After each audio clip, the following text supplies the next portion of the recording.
你忽闪着翅膀，带来阳光。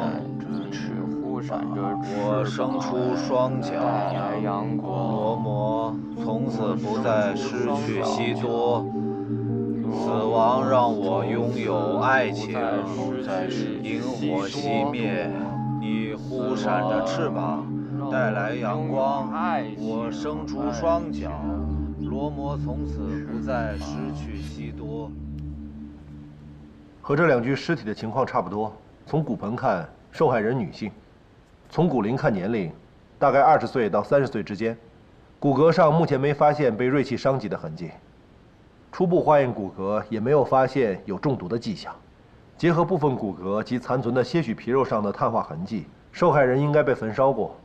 尸骨被发现的形态表明，受害人也应该受到了虐待。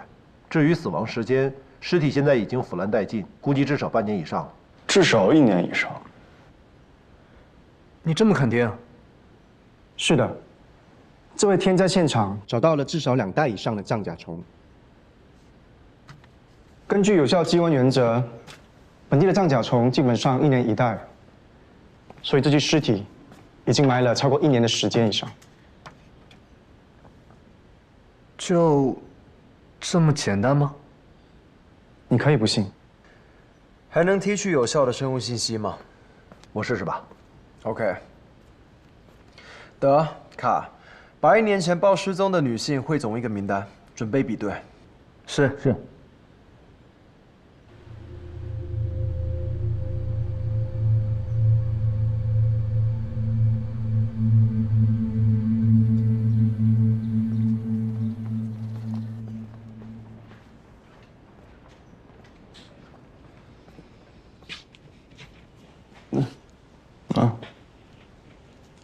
谢谢。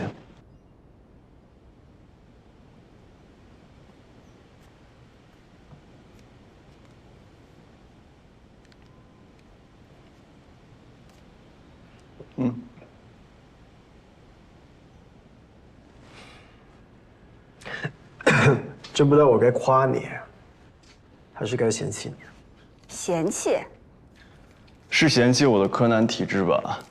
拜托，景天是在帮你，你总不会希望受害人的尸体永远找不到吧？他当然不希望了。不过，在24个小时内，同一地点，连续发现2具尸体，对他来说确实压力太大。懂了。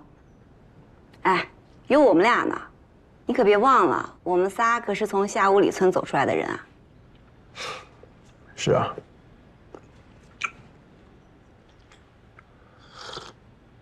一良，我最早的那具焦尸呢？哦，素可泰府下面的一个警局发现了一位失踪了15年的女性的线索，拿过去比对了。反正放在我们这儿也没什么进展，不如拿过去碰碰运气。那边有什么消息吗？马里奥没跟我说，应该是没有。15年前的焦尸？女性，40岁左右，这是目前仅有的信息。那还有实验的意义吗？按说是没有了，但是我和差都不想放弃，而且这个案子也是他老爸的一个心结。自从差把这个尸体送到我们实验室，我和马里奥反反复复的试验了很多次，虽然都失败了，但是我没有放弃，马里奥也一样。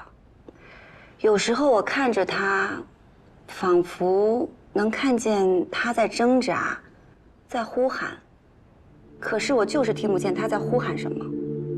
本来我和国内的同行商量，准备从法医人类学的路径碰碰运气，不过现在可以从素可泰府那边看一看，有没有什么新的线索。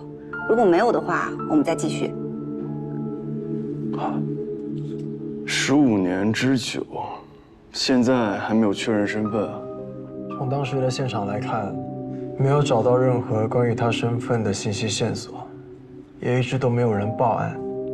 同时期的失踪人口也没有匹配成功，一直到现在，这几次的人口普查也没有拿到有用的信息。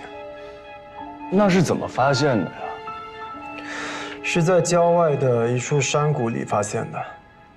当时发现尸体的时候都已经被烧焦了。现场来看，死者死前应该是在那里露营。当地的警察也认为这是一起意外。从案中来看，起火的原因是因为死者在帐篷里抽烟，才会引起火灾的。因为他们在现场找到了一个被烧焦的打火机，现场除了死者，也没有发现有任何人出现过的痕迹。但我老爸一直坚持，这不是一场意外，因为当时他在现场没有找到任何东西是可以证明死者的身份，哪怕出来郊游，怎么会连个身份证明都没带呢？手机、手表，甚至是一台车都没有。而且当时的尸检报告发现死者的胃里是空的，没有食物。女性，焦尸，胃里没有食物。我明白你的意思，但我还是觉得这太巧合了。那具焦尸到新发现的焦尸，都已经时隔14年了。那这个凶手为什么要在时隔14年再次作案呢？然后在1年之内杀了3个人，并且这4位受害人除了都是女性，都被虐待，都被活活烧死。目前还没有发现有什么其他的共同点。如果是同一个凶手，那至少他的年龄应该相对比较大，这一点不妨放进凶手的画像里。先等等素可太府那里有什么状况吧。目前我们还是想集中在新发现的这3具焦尸上。不管怎么样，我都不会让这3个案子再搁上15年，哪怕是1年，最好是明天我就能抓到凶手。我们一定可以的。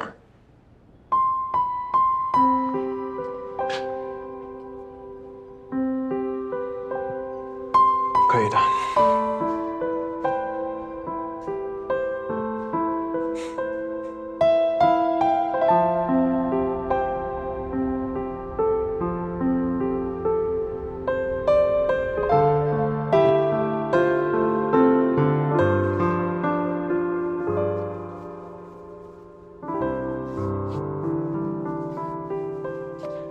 行，那就请法医大人先去歇着，等我做好了叫你。你最近这态度，我还真有点不适应了呀。会适应的，我都说了，养成一个习惯就21天，快了。那你不管你的洛哥哥了？他说他想一个人待会儿，随他吧，去吧。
怎么了？啊，出什么事了？太感人了。哦，你是说家长群里发的文章是吧？才不是呢，是那个圣甲虫的童话。又更新了？没有，我把之前的看完了。玛利亚太可怜了，她和全家一起堆粪球的时候，父母就被小车给撞死了。她一下子就成了孤儿，只能独自的在田野里流浪。后来，她和小羊丹尼尔成了朋友。丹尼尔每天都会专门把粪蛋蛋拉在他家的门口。后来，他就遇到了鲍尔。我之前给你读过的，就是那个会带他去看月亮的偏振光的鲍尔。哦，我想起来了。鲍尔右脚有一些残疾，但是他每天都会和玛利亚一起把沉重的粪球一次又一次地推上高高的小坡。他还对玛利亚说，就是因为他们每天推粪球越过天空，所以才有了日升和日落。玛利亚对鲍尔动心了，但是他习惯了一个人的生活，他不知道该如何接受鲍尔。于是他把心事都告诉了丹尼尔。丹尼尔对他说，不要总是去想拥有了鲍尔会怎么样，而是想一想，如果没有了鲍尔，他就只能一个人滚粪球了，会怎么样？我明白。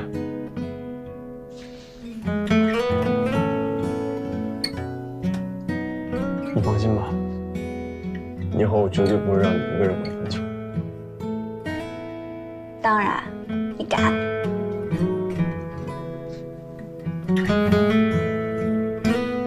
后来，鲍尔在丹尼尔的鼓励下，决定向玛利亚求婚。他给玛利亚准备了一个好大好大的粪球，那是田野里的动物们一起努力才堆出来的。再后来就断更了，作者不再写了，好伤心啊。没关系的，后来的故事可以我们两个写，用我们的幸福来写。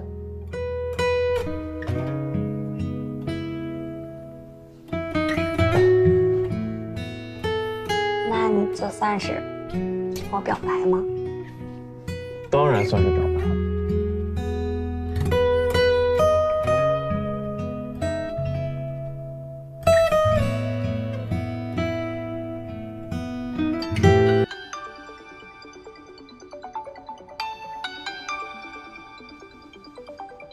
肯定又是你的洛哥哥。哎，还真是。喂。哦，好。好。我们马上过来。嗯。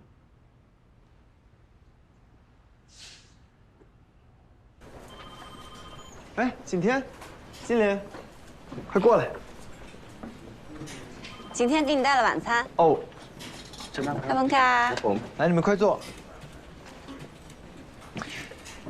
最新发现的尸骨尸源，我们已经找到了。这么快啊？嗯，他叫宗拉维蒙，26岁，是一名网络作家。他的父母已经去世了，一个人生活在这里。怎么找到的？确定吗？确定。根据景天和马里奥所提供的死亡时间，我们收集了截止在1年之前失踪的所有20到30岁的女性资料，先和献血的记录比对，正好这位姑娘有献血记录。根据她的献血记录，再找到了她的生物信息，正好和这具尸骨匹配成功。棒棒，棒棒的。替他报案的居然是一名从没有见过他面的小读者，因为他的网络童话停更很久就报案了。受理报案的警员因为是小孩子报的案，就把他当成是粉丝催稿的恶作剧，根本就没当回事。幸亏警长坚持让我们认真对待每一桩报案记录，这才没忽略过去。没想到还真是他。网络童话。对。警长，那个丹尼尔到了。丹尼尔。是啊，丹尼尔是受害人在1年之前为数不多的几个联系人之一，算是和受害人从小一起长大的。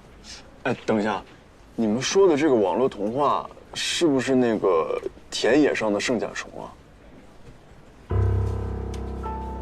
对，停更1年多了。天哪，怪不得他停更了，原来是因为遇害了。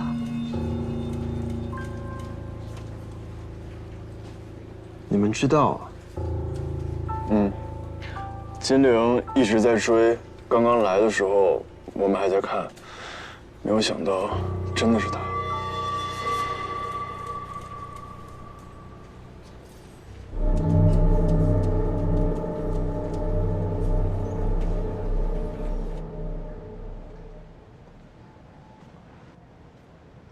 谢谢，不客气。丹尼尔，你最后一次跟宗拉维蒙联系是在什么时候啊？是1年多前，他把他写的故事发给我看，说里面有我的名字。哦，原来他就是那只小羊啊！那他1年多不跟你联系，你不觉得奇怪吗？自从他离开老家之后，我们其实就很少再有联系了。那天他突然发故事给我，我还挺开心的。我们小时候在一起的时候玩的还是挺好的。那他一直都很喜欢圣甲虫吗？没有，他不喜欢任何虫子，相反，他还很害怕虫子。反正他小时候的时候是这样的。哦，我之前也问过他，为什么把自己写成虫子呢？而且还是屎壳郎。他跟我说，是他身边有人给他讲过关于屎壳郎这种虫子的故事，他觉得很有意思，也激发了他很多的灵感。他跟你说这个故事的灵感是别人讲给他的？没错，我还开玩笑的说，这个人是不是她的男朋友，她没有否认。了解。再后来，她就不跟我联系了。再之后，我又尝试给她发过几次信息，但她都没有再回复过我了。没想到啊，她竟然……那他有跟你说过这个人是谁吗？或者跟你描述过他吗？比如说过什么细节之类的？没说过，都没有。好，那就先这样了。谢谢你提供的信息。不客气。如果你们抓到了凶手请一定要告诉我。宗拉维蒙他在很小的时候就失去了父母，现在他又遭遇了这样的事情，他太可怜了。我们会的，我们一定会竭尽全力抓到凶手的。好，辛苦你们。好的，谢谢你。谢谢。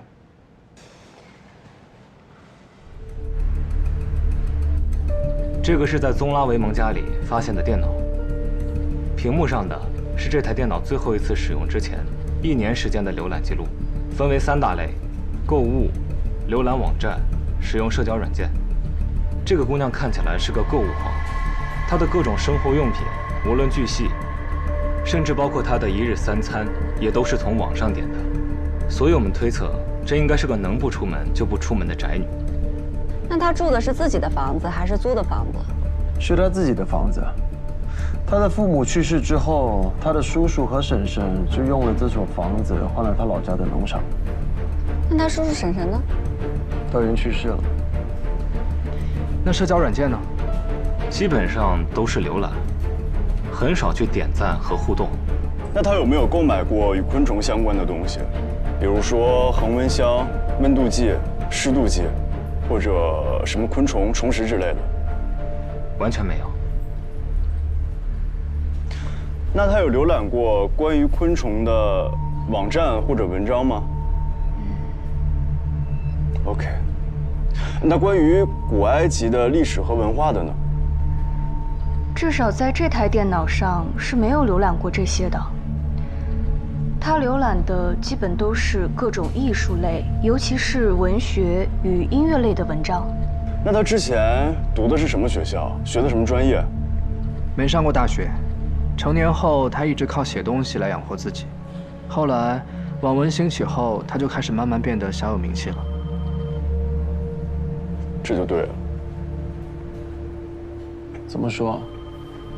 根据他写的东西来看，按理说他应该是对昆虫学专业了解很深的一个人。虽然知道食粪虫可以通过月光来定位，尤其是偏振光这种冷知识，一般昆虫学专业的学生也未必有所了解。偏振光是什么？这是一个瑞典的科研小组发现的。他们发现食粪虫的视网膜对月光的偏振很敏感。月光呢和阳光一样，会因为大气层中漂浮的微粒的作用而散射，形成有一定角度的偏振光。借助对偏振光角度的测算，可以判断相关物体的位置。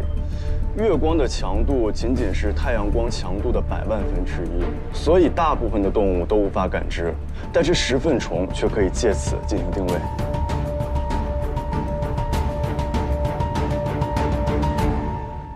你看我干嘛？我也不懂，他懂就行了。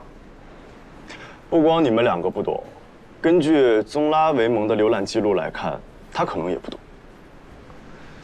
那这说明这个 Daniel 他说的是对的，确实是有一个人给了他写作这个童话的灵感，而且这个人也很懂昆虫，而他知道的那些冷知识，就是这个人跟他说的。那我们可以就从这个方向入手，重点排查一下各农林业大学，以及农林学院的昆虫学专业、昆虫课题小组、昆虫学会，甚至昆虫兴趣小组，我觉得都可以去查一查。不仅如此，丹尼尔说宗拉维蒙不喜欢任何昆虫，但他却以昆虫为题材来创作。尤其是人们印象中脏脏的食粪虫，这说明这个很懂昆虫的人对他的影响应该很不一般。丹尼尔曾经问过宗拉维蒙这个人是不是她的男朋友，他没有承认，但是也没有否认。那首先，这个人肯定是个男的喽。哎，我能不能去趟宗拉维蒙的家？当然可以。痕迹的兄弟们现在还在那儿。哎。你倒是答应的挺痛快的啊！那必须，根据以往的经验嘛，景天关心的和我们关心的并不一样，而且他毕竟还是我们的专家顾问嘛，那我当然要好好的配合他了。成熟了嘛，终于懂事了嘛。好了，走，好，走吧，谢谢啊，谢谢啦，不客气。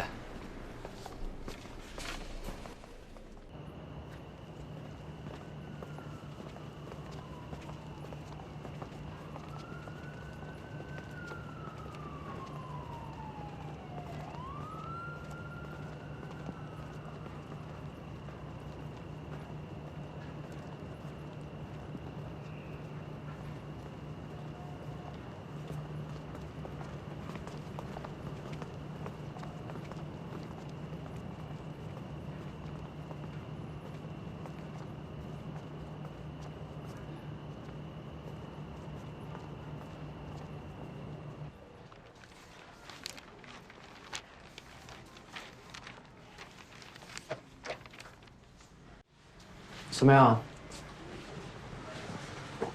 还真的没有。昆虫类的书啊？包括古埃及的历史与文化的也没有，这些相关信息在网络浏览记录里面也没有。但是在他的故事中，确实有很多古埃及人描述圣甲虫，还有他的传说之类的，都是那个男人传述给他的呗。现在也只能这样解释了。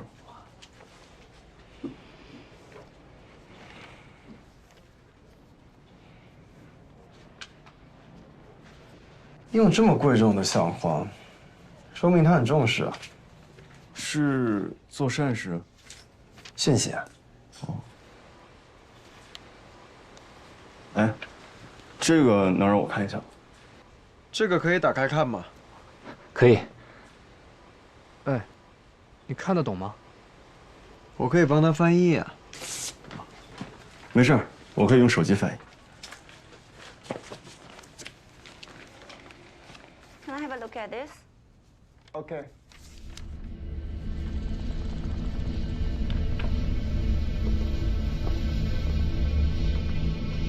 哇，哟，还真是亮瞎了我的眼。这就对了。啊？怎么连你开始说这句话了？不是，你看呀。看什么？整体感觉。整体偏素吗？对，他的衣物基本上都是素色，尤其是内衣，都是最常见、最普通的白色或者是粉色。但是你看这些，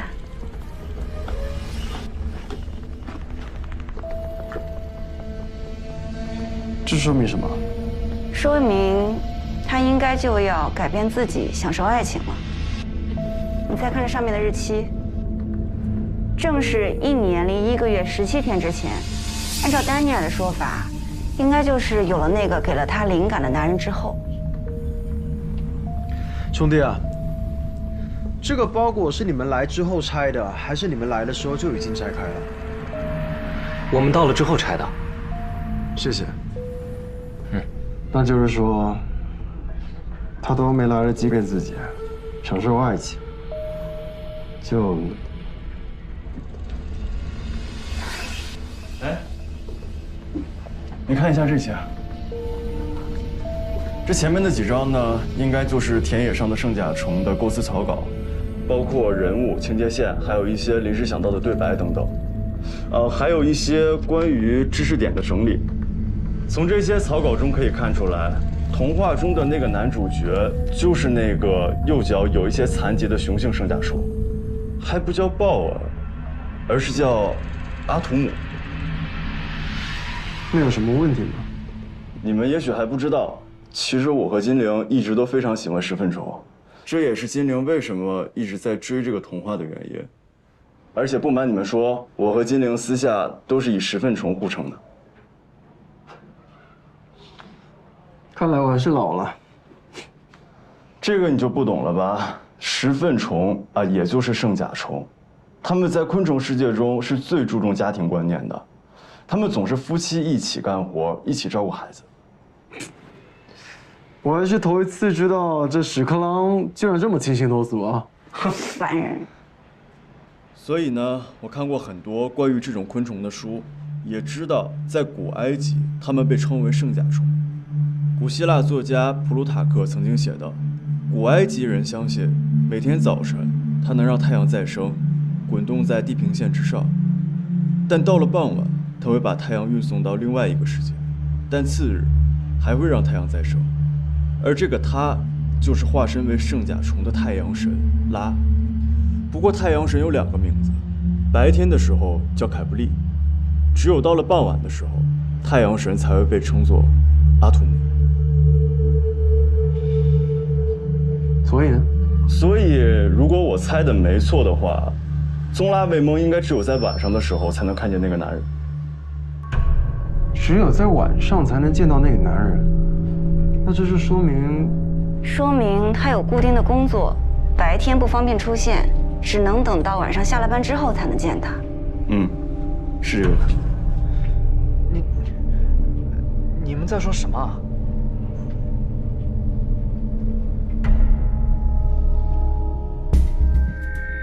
现在在我们身边有一个残忍变态的连环杀手，已知有3位女性遭到了他的毒手。第一个是宗拉威蒙，死于1年多前。接下来是素攀，她死于1个月前。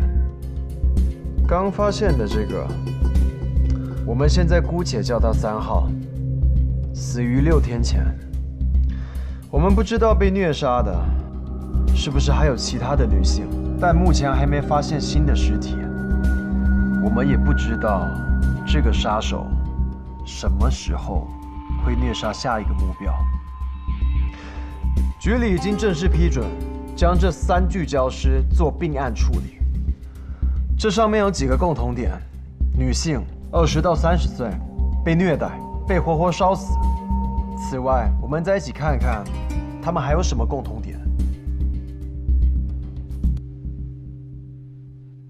都相对比较社恐。什么意思？就是很少与外界交往。目前3号的情况我们还不太清楚。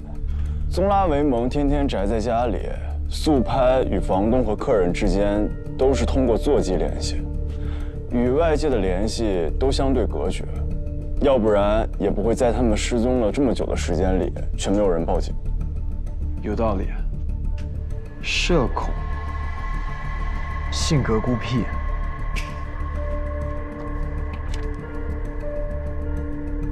还都和昆虫有关。素攀他擅长纹的图案就是各类蝴蝶和蛾子。他自己身上的纹身也是一个长喙天鹅，而宗拉维蒙是以圣甲虫为灵感来写童话的。果然出息了啊！昆虫的名字都记住了，与昆虫有关。与昆虫有关。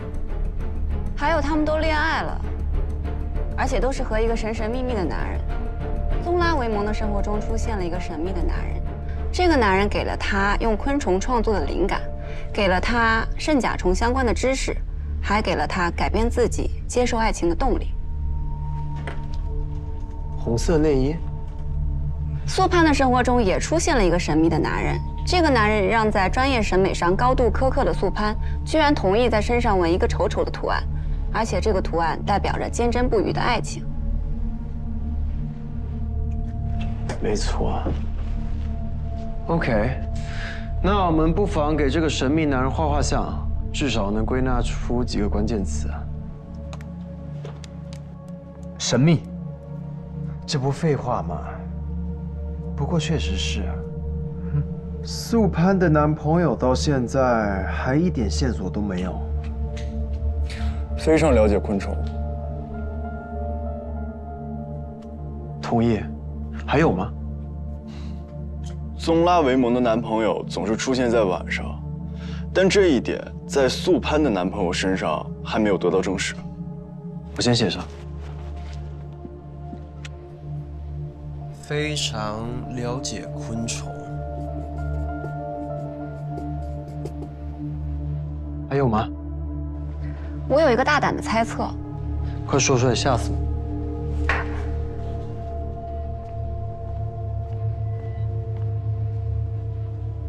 这里，你记得吗？我说过的，是一个男人的右脚，而且缺了小脚趾。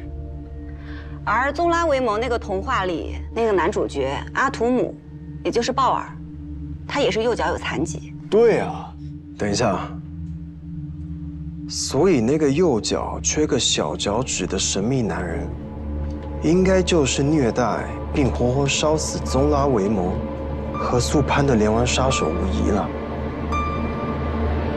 热水，谢谢。我觉得这个神秘男人不光残忍，而且他还非常的变态。还有一个关键词：缜密。目前宗拉维蒙家里没有发现任何外人的痕迹，包括毛发。素攀家里也是。岂止是缜密，是非常非常缜密。这都过去1个月了。还没有在公共监控里看到他的踪影。警长，你看啊，他处理这3个女生的尸体，其实方法都是一样的。他会先在一个地方进行虐待，然后非常仔细地抹去她们身上任何可能与外界产生联系的痕迹，再把她们运到其他地方焚烧掉。我之前就怀疑过，受害者很有可能就是裸体被焚烧掉的，所以现场根本就找不到任何有用的痕迹。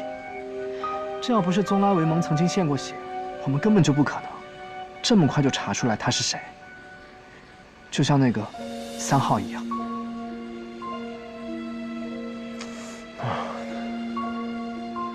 也不知道这王八蛋为什么要这么对待这几个女生，他的动机是什么呢？警长，他是变态，不需要什么动机。等一下，等一下，等一下，我早就应该反应过来了。那个3号，伦威有没有检查过他的牙齿啊？对啊，根据尸体过火的情况，牙齿应该没有烧坏。就算是全裸被焚烧，只要去过牙科，或者说换过牙齿，那在牙科医生那边就有记录了呀。我去，我只好打给伦威。会不会已经睡了呀？不会，这个点睡着了就不是合格的法医了。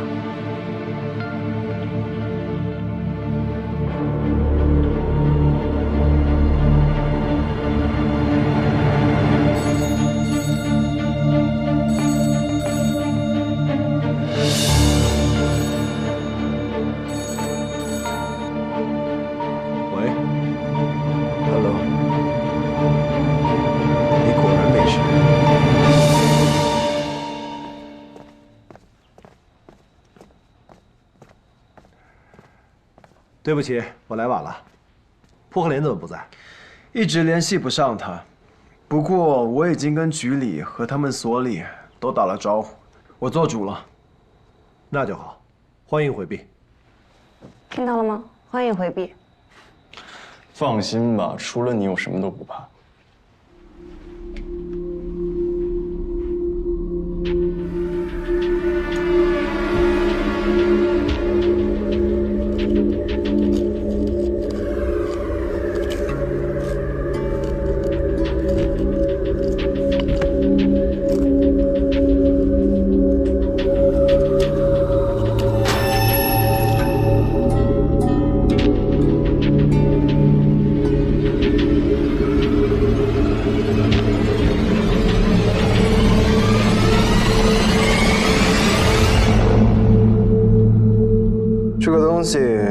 虽然被烧化了一部分，但看起来像个徽章。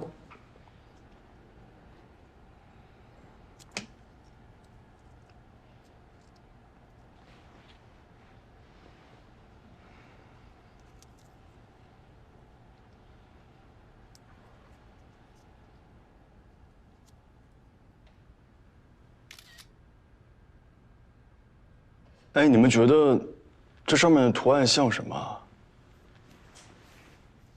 像什么？像苍蝇腿儿。静的。什么眼神？你们这都……这就对了。怎么又对了呢？因为我也觉得它像某个昆虫的腿。这个昆虫我之前见到过，不过我现在还不能确认，我需要上网查一下。查？那今天我用一下电脑。嗯。唉，很难想象，这个案子如果没有景天帮我们会怎么样。我现在已经习惯有景天帮我了，尤其是这次度假之后。对啊，你还一直没说度假怎么样呢？挺好的，挺开心的。哦，那你有问他们两个吗？当然问了。怎么说？和你一样，挺好的，挺开心的。确实挺开心的。Hello， 你们过来看一下。哎，你们看这个图案像不像？这是什么？这是在德国的一个民间昆虫研究会的会徽，上面写的呢都是德文，是卡恩昆虫研究会的意思。其实这个昆虫研究会在业内挺有名的，是一对夫妇共同创立的。总部在科隆。德文你也会啊？啊不是，我看不懂，但后面有英文的。德文可以问马里奥呀，马里奥是从德国留学回来的。啊，真的？那太好了。哎，继续说。啊，这种蜜蜂呢叫大腿小蜂，它的主要特征呢就是这个像问号一样的腿。哎，你们看，这个3号口腔中取出来的东西上的图案和这个像不像？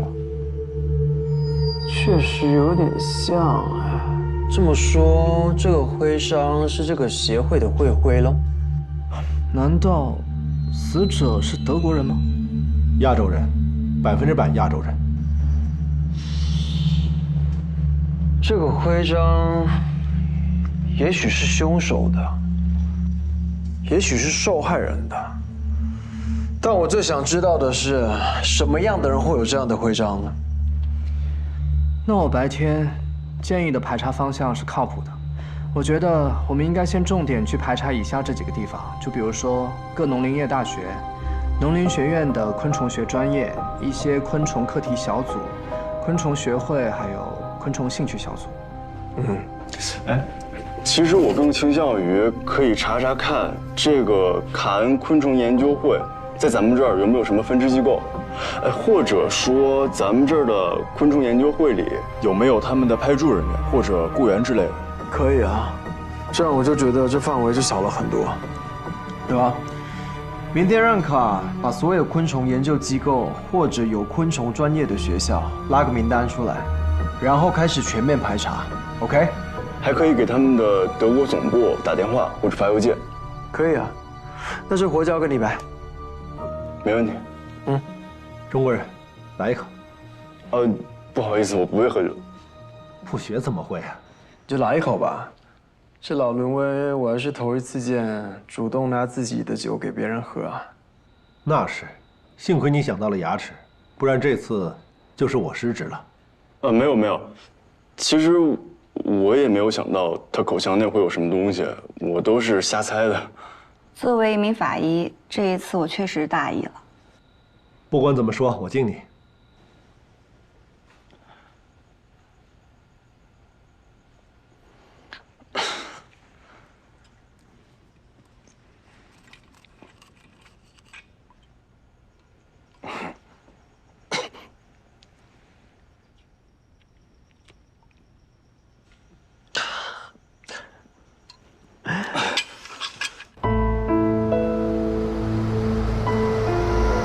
景天，有新线索了，应该高兴才是啊，怎么还这么愁眉苦脸的？我是在想，如果凶手真的像我们想象的那样，去除3号女生身上所有与外界联系的痕迹，搬运走去焚烧的话，那他在这样的情况下，居然还能想到将会徽含在嘴里留下线索，那他真的是一个又聪明、又勇敢、又坚强的女孩。她会是谁呢？景天说的是什么意思啊？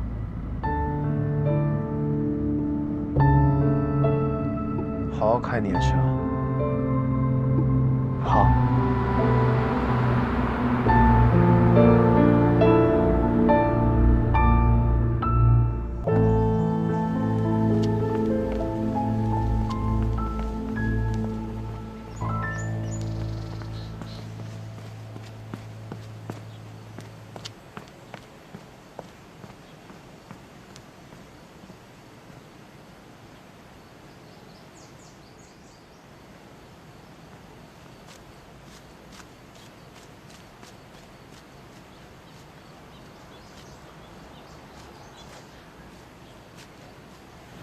你好，先生。